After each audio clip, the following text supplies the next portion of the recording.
My Lords, I thank the noble Lord Wallace for securing this debate. There could hardly be a more important debate. It might surprise you to hear me say that. You might expect in this unprecedented heat wave, with these islands, people and infrastructure melting all around us, that you might expect me to say that we should be talking about the climate emergency, and particularly climate adaptation. And I often am, having just come off the number 390 bus. And I am now talking about political resilience, which is a crucial part of climate adaptation. For whatever the specifications of our rail lines, the designs of our school buildings, the nature of our food system, the single most important thing for the coming difficult decades, this age of shocks for which climate is just one of the 7 planetary boundaries we have burst through, to which geopolitical and health shocks can be added for starters in the tally of threats. The resilience of our politics, trust, empowerment of individuals and organisations to make decisions under life and death pressure, and the daily grind, the ability to prioritise and make the right survival choices is crucial. That means a functional politics, starting from the smallest village and progressing up to the giant, fragile city of London and the national scale. And that means a functioning democracy in which everyone is able to contribute, to have a say, to share their knowledge, skills and energy. Now, Lord Saltaire gave us a starter list of subjects for today on the growing threats to democratic institutions. The first was disinformation, and we've already heard, and no doubt we'll hear a lot more, about social media and the terrible lies and slurs to be found on it. And that's all true, of course, and the people who are profiting from it, the handful of Silicon Valley billionaires and their friends, with whom our government is all too often seen to be cozying up, inviting in closer with lucrative contracts, giving effective control over vital public infrastructure, that's a problem of political trust. But that disinformation is far spread across the traditional legacy media as well. I heard this week a noble lord suggest that we should put quote-unquote mainstream newspapers into schools to inform the pupils. Well, no thanks. We don't want the spreading of the racism, the sexism, the transphobia and other prejudices found in much of them fed to our pupils. That, of course, is directed by the handful of right-wing media tycoons that own and direct them, at least not without far better critical thinking and media literacy education than we have now. Foreign interference? Well, we get the politics the few pay for, and no wonder people don't trust that, wherever on the planet the money comes from.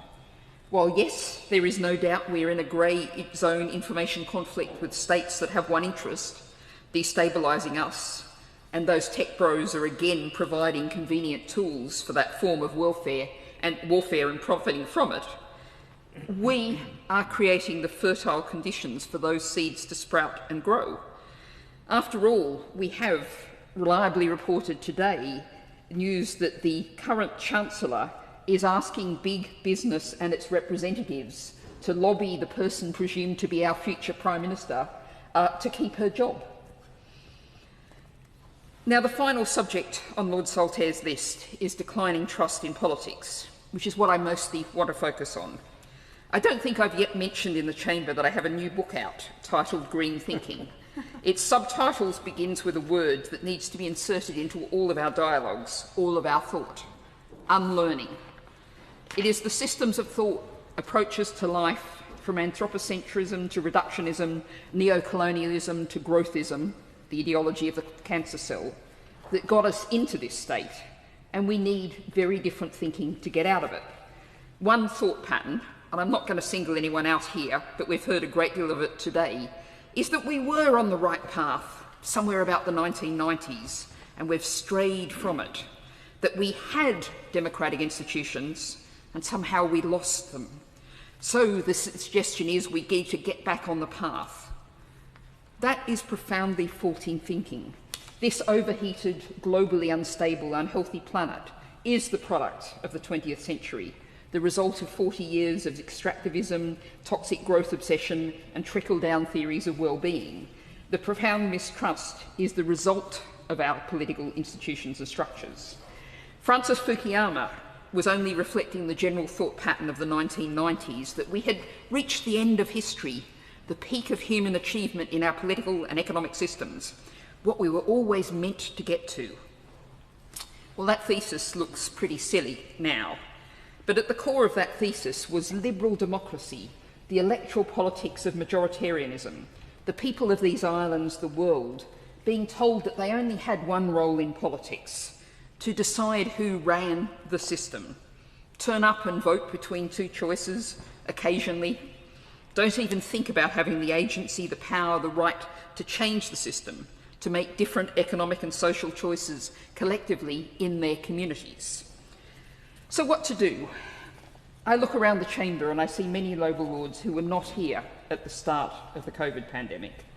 Now, as the COVID inquiry has shown, there were huge failures of leadership then, a deadly lack of seriousness in our government. But there was also a demonstration that in an emergency, there are existing tools for the government to act fast. And we are, as the noble Lord Saltaire said, in a democratic emergency. So we need to tackle the threat to the political systems by making them democratic, far more democratic. I'm hearing people say that we can't change the voting system, the constitutional arrangements now. We've got to wait years for an election, for a mandate from voters. There is no alternative, they say. Oh yes, there is. We hear from the man, we assume he's going to be the next Prime Minister, that he plans to devolve power out to the regions. Great. But what we most need to do, the single key step in this democratic emergency, would be to ensure that in the next election, the people's voice, the people's views are represented in Parliament, that we have a fair proportional voting system. As the brilliant organisation Make Votes Matter says, make votes match seats. In the May Council elections in Birmingham, a first-past-the-post election, a Green was elected with 20.5% of the vote. Of course, I'm glad the Green won, but I feel for the other people in that ward. Let's fast forward to the next general election.